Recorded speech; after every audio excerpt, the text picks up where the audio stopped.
unveiling our X2 mixed reality smart glasses. These are the world's smallest smart glasses with SLAM 3D capabilities. What that means is you can wear the glasses on your face and have virtual objects like a 3D dinosaur, 3D dragon flying around you in real life. It looks like real life, but it's all in a little 6-ounce form factor. So compared to Microsoft HoloLens or Magic Leap, for example, this is much smaller at a 6-ounce form factor, but you could still do some really fun, cool applications on these smart glasses.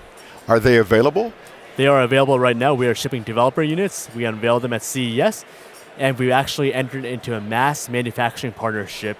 So we'll be able to ship these in the thousands, tens of thousands even, starting from May. And what kind of price are we looking at? We're looking at around $1,500, and that's the lowest price of any mixed reality product out there. More info, visit thirdeyegen.com. And of course, tune in for the full radio interview at intotomorrow.com.